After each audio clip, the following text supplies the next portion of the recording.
Lord jail से ले आने वाला प्रभु यीशु मसीह की अति पवित्र नाम में सब पवित्र लोगों को मसीह में देता हूँ। प्रभु का अनुग्रह है, प्रभु ने और भी एक दिन हमें दिया, प्रभु का वचन को सीखने के लिए हमें मौका दिया। मैं हर एक पवित्र लोगों को एक बात याद दिलाना चाहता हूँ, आप सच में एक आत्मिक जीवन बिताना चाहता है, एक आत्मिक जन बनकर के जीना चाहता है, तो अपना ये जो पर्टिकुलर भी सिद्धांत छोड़ना, रोज प्रभु के उपस्थिति में बैठ करके मतलब कम से कम आधा घंटा क्यों ना हो वचन पढ़कर ध्यान करना, वचन पढ़कर ध्यान करना। आज बहुत से लोगों का स्वभाव सिर्फ पर्टिकुलर में वचन पढ़ करके चला जाता, उसमें क्या लिखा उस पर ध्यान नहीं करता और प्रभु ने मुझसे क्या कहा वो उनको मालूम नहीं। प्रियो, आप ऐसा ना करना। आप एक सच्चा आत्मिक जन है तो आपको वचन मनन करने वाला, रेबंद करने वाला एक स्वभाव चाहिए। आज मुझे ये सुनने के समय में आप सोचिए, आप अभी ये संदेश कौन सा समय में सुनेगा मुझे मालूम नहीं, परंतु आप बिता हुआ दिनों में पीछे मुड़कर देखिए, आपके जीवन में आपने वचन ध्यान किया है क्या? आपने वचन पढ़ा होगा लेकिन ध्यान नहीं किया होगा, और जब तक आप वचन ध्यान नहीं करोगे आपका आत्मीय जीवन में बढ़ोतरी नहीं होगा। प्रभु चाहने वाला वो अनुभव में आगे आप नहीं बढ़ पाएगा। इसलिए मैं आपको नम्र विनती करता हूं, आप वचन को जरूर बहुत ध्यान से उसको ध्यान कीजिए, है ना। दिन रात ध्यान करने के लिए प्रभु ने व्यवस्था दिया है। आपको दिन रात ध्यान करने के लिए नहीं होता होगा, लेकिन आप जरूर एक दिन में आधा घंटा प्रभु का वचन पढ़कर ध्यान करना प्रियो, नहीं तो आप एक सच्चा एक आत्मीय जन होकर के जी नहीं पाएगा। आधा घंटा में बहुत, क्योंकि आजकल का आपका बिजी शेड्यूल के कारण मैं ऐसा कम बोला, ज्यादा सा समय हम इस रीति में बिताना चाहिए। तो हम लोग कल ये बात को देख रहा था कि प्रभु का आत्मा हमारे जीवन में करने वाला 4 बातें। उसमें पहला बात हमने देखा, जो हमने सुना हुआ वचन का प्रकाश देता। उस वचन क्या कहता है उसका सही प्रकाश आपको मालूम है, आत्मा का सहायता बिना आत्मिक बातों को हम समझ नहीं पाएगा। इसलिए मैं आपको वापस एक बार आपको बताता हूं, आप आत्मा में होकर ये वचनों को सुनना। आत्मा में होकर वचनों को सुनने का अर्थ आप समझिए ना। बहुत लोगों के लिए ये नया बात रहेगा, लेकिन मैं आपको वापस मैं बताऊं, आप आत्मा में हो जाओ, आप आत्मा में हो जाओ। आप कोई टेंशन लेकर के मत बैठो, आप दुनिया की चिंता लेकर के मत बैठो, आप आत्मा में हो जाओ, क्योंकि ये आत्मिक बातें, ये स्वर्गीय बातें, ये परमेश्वर की बातें हैं। उसको आप आत्मा में होते बिना ये बात को नहीं जान पाएगा। तो आत्मा में होने के लिए कोई स्विच डालने जैसा नहीं है ना। फिर क्या करना, आपको हृदय की गहराई से बोलना है, हे प्रभु यीशु मैं आपको प्यार करता हूं। सच्चा हृदय के अंदर से अगर आप बोला तो आप आत्मा में हो जाता, फिर आपको ये वचन सही रीति में समझ में आएगा। तो आज मैं आपको उसका प्रभु का आत्मा करने वाला दूसरा कार्य के बारे में आपको बताऊं, वो है जब यूहन्ना का सुसमाचार उसका 16 अध्याय उसका 8 वचन। वह आकर संसार को पाप और धार्मिकता और न्याय के विषय में निरुत्तर करेगा। देखिए, वह आकर या पवित्र आत्मा आकर, वह कौन है? पवित्र आत्मा। वह 3 काम करता, पाप के बारे में, धार्मिकता के बारे में, न्याय के बारे में हमें निरुत्तर करेगा। बोलेगा तो हमें अच्छा समझ देगा, हमें अच्छा ज्ञान देगा। कौन देगा? पवित्र आत्मा। देखिए, पवित्र आत्मा करने वाला कार्य को देखिए, कितना सुंदर बात है। प्रभु की आत्मा, आपको मालूम है मनुष्य पापी है।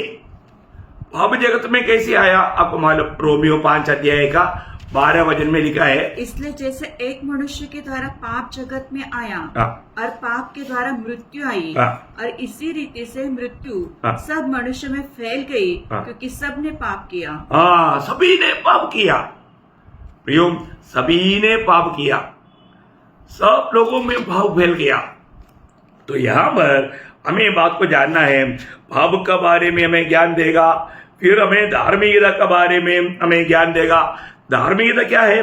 धार्मिकता प्रभु यीशु मसीह है ना। पहला कुरिन्थी पहला अध्याय उसका 30 वचन, हमेशा उद्धार पाया हुआ व्यक्ति वो वचन को याद रखना। परंतु उसी की ओर से तुम मसीह यीशु में हो, जो परमेश्वर की ओर से हमारे लिए ज्ञान ठहरा, अर्थात धर्म और पवित्रता और छुटकारा। देखा, मतलब प्रभु यीशु मसीह हमारे लिए हमारा धार्मिकता है। प्रियो, हमारा कोई खुद का धार्मिकता से अब कभी नहीं बेच सकता। ये बात हमेशा याद रखना है ना। कोई भी व्यक्ति अपने खुद की धार्मिकता में प्रभु के सामने धर्मी नहीं बन सकता। तो यहाँ पर मतलब अभी बोलता है पाप के बारे में, धार्मिकता के बारे में और न्याय का बारे में। देखा, न्याय का बारे में आपको मालूम है, ये जो न्याय क्या है? मतलब न्याय का कारण पाप है। पाप का स्रोत कौन है? शैतान है ना। यूहन्ना का सुसमाचार 8 अध्याय उसका 44 वचन। तुम अपने पिता शैतान की ओर से हो और अपने पिता की लालसाओं को पूरा करना चाहते हो। वो तो आरंभ से हत्यारा है और सत्य पर स्थिर न रहेगा, क्योंकि सत्य उसमें है ही नहीं। देखा, सत्य उसमें है ही नहीं। वो पाप का स्रोत है प्रियो, वो पाप का स्रोत है। तो इसका मतलब यहाँ पर 8 वचन में प्रभु कहता है, जब पवित्र आत्मा आएगा तुझे पाप के बारे में, धार्मिकता के बारे में, न्याय के बारे में तुझको अच्छा समझ देगा, पर तुझे संदेह दूर करेगा, तुझे संदेह नहीं रहने देगा। निरुत्तर करेगा, उसका अर्थ संदेह होने नहीं देगा। आपको वो एकदम साफ साफ समझाएगा, है ना। फिर उसका बारे में, हमारे पाप के बारे में, धार्मिकता के बारे में, न्याय के बारे में वो क्या है करके आगे यीशु मसीह ने स्वयं लिखा है। उसका 9 वचन, पाप के विषय में इसलिए कि वे मुझ पर विश्वास नहीं करते। देखा, पाप के बारे में इसलिए है यीशु मसीह पर विश्वास नहीं करते। प्रियो, यीशु मसीह जगत में किस लिए आया? हम पापियों का उद्धार करने के लिए। देखो है, हम पापियों का उद्धार करने के लिए आया हुआ यीशु मसीह पर विश्वास नहीं करने के कारण पाप के बारे में वो ज्ञान देगा ना। यीशु मसीह ने यूहन्ना का सुसमाचार 8 अध्याय उसका 24 वचन में क्या कहा? यूहन्ना 8 अध्याय का 24 वचन, इसलिए मैंने तुमसे कहा कि तुम अपने पापों में मरोगे, क्योंकि यदि तुम विश्वास न करोगे कि मैं वही हूँ तो अपने पापों में मरोगे। देखा, तो इसका मतलब प्रभु यीशु मसीह पर जो कोई व्यक्ति ये दुनिया में आदम में पीढ़ी में जन्म हुआ, उनको सुसमाचार पर विश्वास करना है। सुसमाचार बोलेगा तो प्रभु यीशु मसीह पर विश्वास करना है। तो यीशु मसीह पर विश्वास ना करने के कारण उनको क्या होगा? उनको न्याय है। इसका मतलब यहाँ पर उसका 10 वचन बोलता है, उसको मतलब एक व्यक्ति जो नहीं 9 वचन में बोलता है पाप के बारे में ज्ञान देगा, और 10 वचन क्या बोलता? और धार्मिकता के विषय में इसलिए कि मैं धार्मिकता के विषय में इसलिए कि मैं पिता के पास जाता हूँ और तुम मुझे फिर न देखोगे। बोलने का मतलब यीशु मसीह ही हमारा धार्मिकता है। यीशु मसीह को छोड़ करके हमारा धार्मिकता नहीं। प्रियो, ये एक अनोखा बात है हमारे जीवन में। अगर ये सच्चाई अगर हमने नहीं जाना, आपको मालूम है, मतलब हमको धार्मिकता हमें दिलाने के लिए यीशु मसीह दुनिया में आया, हमें पाप से छुड़ाने के लिए प्रभु यीशु मसीह दुनिया में आया। उस पर यदि विश्वास नहीं करोगे तो हम कभी भी धर्मी नहीं बन सकता, है ना। रोमियो का पत्र उसका 3 अध्याय का 24 वचन, रोमियो 3 का 24। परंतु उसके अनुग्रह से उस छुटकारे के द्वारा जो मसीह यीशु में है, सेत में धर्मी ठहराए जाते हैं। देखा, सेत में धर्मी ठहराया जाता, प्रभु यीशु मसीह पर विश्वास करने से उसका 21 वचन भी पड़ेगा, 3 का 21। परंतु अब हाँ। व्यवस्था से अलग हाँ। परमेश्वर की वह धार्मिकता प्रकट हुई है हाँ। जिसकी गवाही हाँ। व्यवस्था और भविष्यवक्ता देते हैं। हाँ, मतलब बोलने का अर्थ यीशु मसीह हमारा धार्मिकता बन गया। प्रभु यीशु मसीह पर विश्वास करने के द्वारा हमें पाप क्षमा है, हमें धार्मिकता प्राप्त होगा। वही बात उसका 4 अध्याय का 24-25 वचन, रोमियो 4 का 24-25। वरन हमारे लिए भी हाँ। जिनके लिए विश्वास धार्मिकता गिना जाएगा, हाँ। अर्थात हमारे लिए जो उस पर विश्वास करते हैं, हाँ। जिन्होंने हमारे प्रभु यीशु मसीह को मरे हुए में से जिलाया, हाँ। वह हमारे अपराधों के लिए पकड़ाया गया हाँ। और हमें धर्मी ठहराने के लिए जिलाया भी गया। देखा, हमें धर्मी ठहराने के लिए जिलाया गया, मतलब हमारे लिए दुनिया में हम पापियों को बचाने के लिए आकर हमारा पाप का सजा अपने ऊपर लेकर वो कालवरी सूली पर बलिदान हुआ। ये सत्य पर हमें विश्वास करना है। जो भी ये विश्वास करेगा, यीशु मसीह की मृत्यु मुझ पापी के लिए था। यीशु मसीह पाप नहीं किया, वो पाप नहीं जानता था, है ना। उसको उसका एक बड़ा अनोखा वचन 2 कोरिन्थी 5 अध्याय उसका 21 वचन में हम लोग देखता है। जो पाप से अज्ञात था, हाँ। उसी को उसने हमारे लिए पाप ठहरा कि हम उसमें होकर हाँ। परमेश्वर की धार्मिकता बन जाए। देखा, मानो उसको हमारे लिए पाप ठहराया, उसमें होकर हम धार्मिकता प्राप्त करें, हम धर्मी बन जाए। ओ, ये कितना अद्भुत बात है, कितना अद्भुत बात है। मैं आपको बताना चाहता हूं, प्रेषित पौलुस एक प्रकार वो एक धर्मी जीवन बिताने वाला व्यक्ति था। वो खुद फिलिपियों का पत्री में गवाही देता है। फिलिपियों का पत्री उसका 3 अध्याय 4-5 वचन, फिलिपियों 3 का 4-5। पर मैं तो शरीर पर भी भरोसा रख सकता हूँ। हाँ। यदि किसी और को शरीर पर भरोसा रखने का विचार हो, हाँ। तो मैं उससे भी बढ़कर रख सकता हूँ। हाँ। 8वें दिन मेरा खतना हुआ। हाँ। इसराइल के वंश और बिन्यामीन के गोत्र का हूँ। इब्रानियों का इब्रानी हूँ। व्यवस्था के विषय में यदि कहो तो फरीसी हूँ। उत्साह के विषय में यदि कहो तो कलीसिया का सताने वाला, और व्यवस्था की धार्मिकता के विषय में यदि कहो तो निर्दोष था। देखिए, 7 बड़ी मतलब गुण उस व्यक्ति में था, तभी भी वो धर्मी नहीं बन सकता।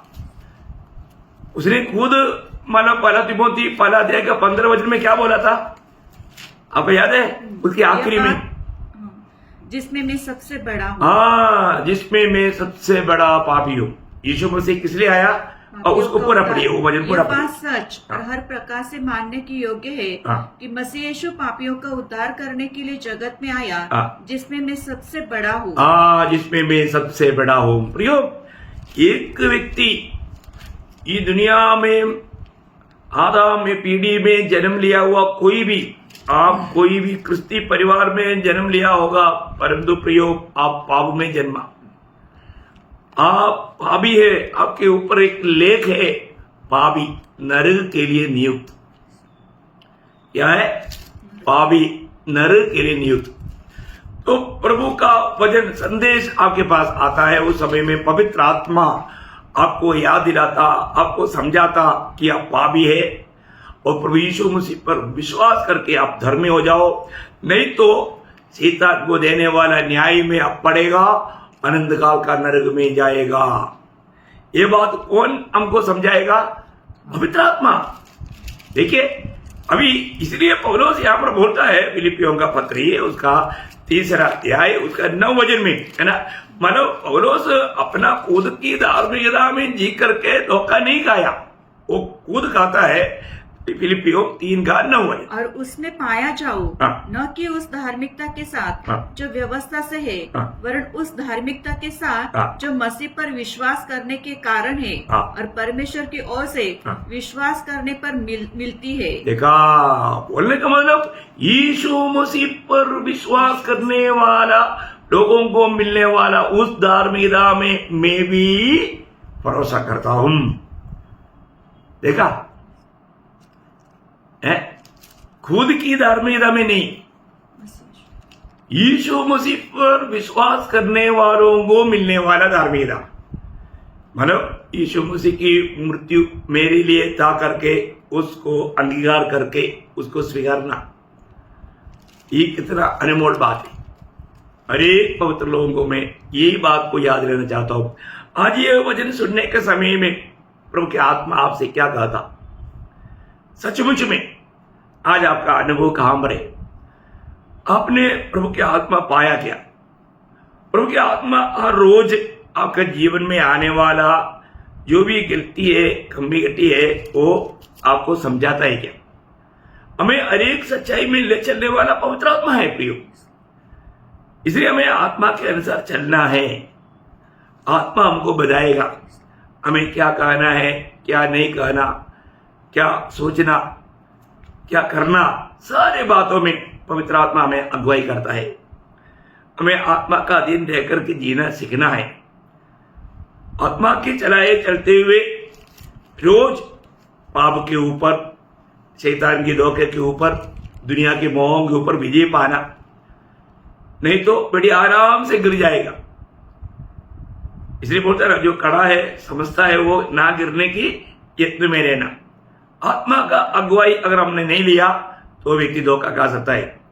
तो यहां पर आपको मालूम है जब वचन सुनने के समय में प्रभु की आत्मा हमारे कमी घटियों को हमें दिखाता है, क्योंकि वचन क्या है? एक आईना है, हमारा ओरिजिनल आत्मीय जीवन का अवस्था दिखाने वाला एक आईना।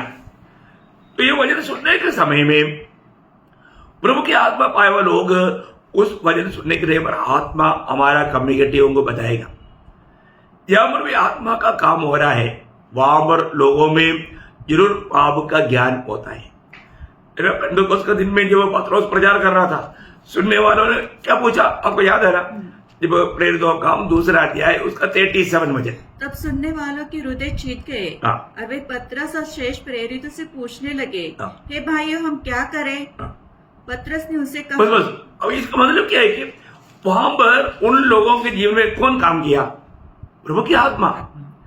प्रभु की आत्मा काम करने के कारण उसको हम पापी है ये बात को समझा, इसलिए पाप क्षमा का मार्ग वहां पर पत्रोस आगे बताता है। तो यही बात मैं एक बात आपको बताना चाहता हूं, आज बहुत लोगों के जीवन में प्रभु का वचन सुनने के समय में कुछ भी हलचल नहीं है ना? क्यों नहीं मालूम है? आत्मा का काम सब बंद हो गया, आत्मा का कार्य बंद हो गया। प्रियो, आत्मा जिसमें कार्यकृत है वहां पर जरूर हलचल होगा, वहां पर जरूर वो प्रभु का महिमा करेगा। अभी आपको मालूम है एक अनुभव मैं आपको बताता हूं, बाइबल में कहा हुआ, जब प्रभु का चेले लोग, कुछ लोग, 2 जन यरूशलेम से एमोस की ओर जा रहा था, तो वो लोग जाने के समय में उन लोग यरूशलेम में यीशु मसीह जी उड़ा वो बात का चर्चा करते जा रहा है। तो उस समय में यीशु मसीह भी उनके साथ चला, तो उनके साथ चल करके उनके साथ बात किया। वो लोग तर्क कर रहा था, बातें कर रहा था, तब प्रभु उनको जो बात बता रहा था उनका अनुभव उन लोग बांटता है। यीशु मसीह को वाले वो लोग नहीं पहचाना, परंतु जब वो रोटी तोड़ने के समय में उनके लिए वो अप्रतिष्ठ हो गया, उस समय में वो लोग देने वाले एक गवाही के शब्द, बहुत कुछ बात पढ़ने के लिए टाइम नहीं, तो लूका उसका 24 अध्याय का 32 वचन, उन्होंने आपस में कहा, जब वह मार्ग में हमसे बातें कर रहा था और पवित्र शास्त्र का अर्थ हमें समझाता था, तो क्या हमारे मन में उत्तेजना न उत्पन्न? देखा, हमारे मन में उत्तेजना उत्पन्न हुआ बोलेगा। तो एक ये बात एक आग, एक बहुत बड़ा संभव उनके जीवन में होते हुए हम देखते हैं।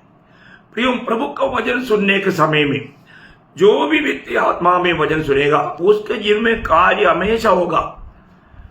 रोज ये वचन प्राप्त होने वाले व्यक्ति में आत्मिक उन्नति बढ़ोतरी रहेगा ही, पर आज बहुत लोगों के जीवन में आत्मिक बढ़ोतरी का कार्य को नहीं देखता, क्योंकि वो आत्मा में नहीं रहता। प्रभु का वचन जब भी आएगा ये आत्मा ये तीनों कार्य करता है। जब आपको मालूम है, जब एक बार राजा फेलिक्स के साथ प्रेरित पौलुस जब बात कर रहा था, उस समय में वचन सुनने वाला फेलिक्स एकदम भयभीत हो गया, क्योंकि वो क्या बात बोल रहा था मालूम है? जब प्रेरितों का काम 24 अध्याय उसका 25 वचन, जब वह धर्म और संयम और आने वाले न्याय की चर्चा कर रहा था तो फिलिक्स ने भयभीत होकर उत्तर दिया, अभी तो जा, अवसर पाकर मैं तुझे फिर बुलाऊंगा। देखा प्रियो, एक्चुअली हम लोग यहाँ पर क्या देखता, फिलिक्स को बाद में प्रभु का वचन सुनने का मौका नहीं मिला। देखिए, प्रभु हमेशा ये बात आत्मा वाद करते नहीं रहेगा प्रियो। प्रभु का वचन सुनने के समय में मैं आपको बताना चाहता हूं, जो व्यक्ति जिसने उधारी नहीं पाया, वो व्यक्ति को वचन सुनने के टाइम पर प्रभु बार बार बोलता है, देख ये तेरे लिए समय है, तो अभी दिल मेरे लिए दे दो, मुझको ग्रहण कर। प्रभु आपके सामने हाथ फैलाता है, परंतु लोग नहीं समझता। क्यों? क्योंकि ये दुनिया का ईश्वर वहां पर अविश्वास लाता, सत्य वचन को ग्रहण करने के लिए नहीं देता। हमें ये बात को जानना प्रियो, प्रभु ने आपको कितनी बार सहायता किया। क्या आपका नाम जीवन का किताब में है? क्या वास्तव में आपका उद्धार हुआ? आज उस उद्धार के आनंद आपका जीवन में है? प्रभु की आत्मा आज आपके साथ बात कर रहा है। प्रभु का वचन पढ़ने के समय में आपको समझ में आ रहा है, इस वचन के प्रति आपके अंदर भूख प्यास है। ये बातों को परखो प्रियो, जरूर परखना, क्योंकि प्रभु की आत्मा में होते बिना हम आगे नहीं बढ़ सकता। इसलिए प्रभु की आत्मा क्या करता, ये 3 कार्य करता। क्या क्या करता कि वापस एक बार उस 8 वचन में जो हमने बताया उसी का उत्तर है 9, 10, 11 वचन में, और एक बार वो भाग को वापस पढ़ेगा आपको, आप उसको बार बार पढ़कर ध्यान करना। 8 वचन पहले पढ़िए। वह आकर बोलेगा तो पवित्र आत्मा आकर संसार को, संसार को मुझे बोलेगा तो मुझको और आपको पाप के बारे में, धार्मिकता के बारे में और न्याय के विषय में निरुत्तर करेगा। बोले प्रियो, भविष्य में एक न्याय होने वाला है। हमें ये बात को जानना, वो न्याय का दिन हमको उस न्याय में ना पड़ने के लिए, वो न्याय है, दुष्टों का न्याय अलग है, भक्तों का न्याय अलग है। परंतु हमें ये बात को जानना है, एक दिन न्याय आसन के सामने खड़ा होना। नरक किसके लिए? भक्तों के लिए नहीं। आपको मालूम है ना, मत्ती 25 अध्याय का 41 वचन में यीशु मसीह ने कहा, जागते रहो। नहीं 41, 25, 41। तब वह बाई और वालों से कहेगा, हे शापित लोगों, मेरे सामने से उस अनंत आग में चले जाओ, जो शैतान और उसके दूतों के लिए तैयार की गई है। योम, देखा, ये नरक किसके लिए तैयार किया? शैतान और उनका दूतों के लिए, मनुष्य के लिए नहीं बनाया था। परंतु जो लोग प्रभु यीशु पर विश्वास नहीं किया, एक व्यक्ति उस न्याय में पढ़ने वाला है कि नहीं अभी मालूम पड़ेगा। कैसे मालूम पड़ेगा? मालूम है, यूहन्ना का सुसमाचार उसका 3रा अध्याय, उसका 18 से 20 वचन। जो उस पर विश्वास करता है उस पर दंड की आज्ञा नहीं होती। देखा, यहाँ पर लिखा है दंड, वहां पर वो न्याय को क्या बोला? दंड। आगे, परंतु जो उस पर विश्वास नहीं करता वो दोषी ठहर चुका, इसलिए कि उसने परमेश्वर के एकलौते पुत्र के नाम पर विश्वास नहीं किया। और दंड की आज्ञा का दंड की आज्ञा, देखिए यहाँ पर दंड की आज्ञा मतलब दंड की सजा का बात है।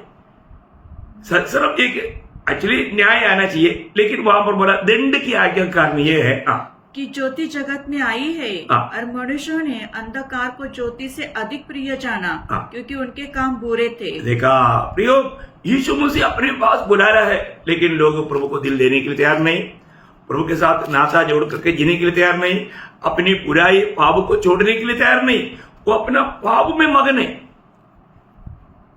प्रभु बिना शायद वो लोग अपनी धार्मिकता का कामों पर भरोसा करता होगा, मालूम नहीं। लेकिन प्रियो, ऐसा एक भी व्यक्ति धर्मी होकर के स्वर्ग में नहीं मिल सकता। यीशु मसीह को छोड़कर कोई भी स्वर्ग में प्रवेश कर नहीं सकता। इसलिए प्रभु यीशु पर विश्वास करके पाप क्षमा पाकर जीवन नहीं बिताएगा तो आखिर में उस दंड में जाएगा, वो दंड पाने के लिए जाएगा या अनंत काल का नरक का सजा मिलेगा। कितना भयंकर चेतावनी है। और जब भी वचन सुनता है, प्रभु लोगों के साथ ये बात बताता है। आज आपकी अवस्था देखो, आज अगर आप मर गए, आप कहां जाएंगे? सीधा स्वर्ग जाएंगे। अगर आपने उद्धार नहीं पाया, आपका पाप क्षमा नहीं मिला, तो आप कहां जाएंगे? वो जो धनवान पड़ा है दंड पाने वाली जगह में, उस आग में चला जाएगा। आखिर में श्वेत सिंहासन के सामने खड़ा होगा, वहां पर न्याय होगा और प्रभु ये बात सबूत करेगा, आपका नाम जीवन का किताब में लिखा हुआ नहीं है। इसलिए शैतान और उनका दूतों के लिए तैयार किया हुआ अनंत आग में उसको जाना पड़ेगा। पर जो अभी प्रभु यीशु मसीह में है तो रोमियो 8 अध्याय का 12 वचन में लिखा है, अब जो मसीह यीशु में उसके ऊपर दंड की आज्ञा नहीं। देखा, दंड की आज्ञा नहीं। प्रियो, आप पर को मृत्यु कभी भी हो सकता है, कभी भी प्रभु का आगमन हो सकता है, परंतु आज अगर आप मर गया तो अनंत जीवन कहा। यदि हम प्रभु के साथ नाता जोड़ करके प्रभु में बना रह करके जीवन नहीं बिताया, यीशु मसीह हमारा धार्मिक अगर नहीं बना, प्रियो, मरने के बाद में वो पाप में मरकर नरक में जाएगा, अनंत काल का आग में जाएगा। इसे अपने जीवन को परखना। तो पवित्र आत्मा वचन सुनने की जगहों में कहीं भी हो, वहां पर सारे लोगों के साथ आत्मा काम करता है, पर आत्मा का कार्य कई लोग अवॉइड कर देता, छोड़ देता, त्याग देता, वो दोषी ठहरेगा प्रियो। इसलिए आज भी ये वचन सुनने के टाइम पर आप यकीन करो, आज प्रभु यीशु मसीह मेरा धार्मिकता होकर के, यीशु मसीह मेरा पवित्रता होकर के, यीशु मसीह मेरा ज्ञान बन करके, यीशु मसीह मेरा छुटकारा बन करके आज मेरी जीवन यात्रा है क्या? पवित्र आत्मा आकर के पाप के बारे में, धार्मिकता के बारे में और आने वाला न्याय के बारे में हमें बोध देता, हमें समझाता। बहुत गहरी बात है। इसलिए आज आत्मा पाए हुए लोग जरूर ये बात को समझने के लिए कोई दिक्कत नहीं। अगर आत्मा नहीं है तो आप सोचो प्रियो, आपका यात्रा कहां के लिए, आप आनंद काल कहां बिताओगे? अभी प्रभु आपको बुला रहा है। तो मैं प्रभु को धन्यवाद देता हूं। मैं आज ये संदेश को यहाँ पर समाप्त करने जा रहा हूं। अभी पवित्र आत्मा हमारे जीवन में करने वाला 4 बात में 2 बात मैंने आपको बांटा। पहली बात वचन का प्रकाश देता, दूसरी बात पाप के बारे में, धार्मिकता के बारे में, न्याय के बारे में वो हमें ज्ञान देता, निरुत्तर करता, बोलेगा तो हमें बोध्य देता। ये प्रभु का आत्मा करता है। तो बाकी 2 बात प्रभु का आगमन देरी हुआ, अगर आप थर्सडे फ्राइडे में आपके साथ बांटेंगे। प्रभु आपको बहुत आशीष दे, प्रभु को महिमा मिले। आमीन।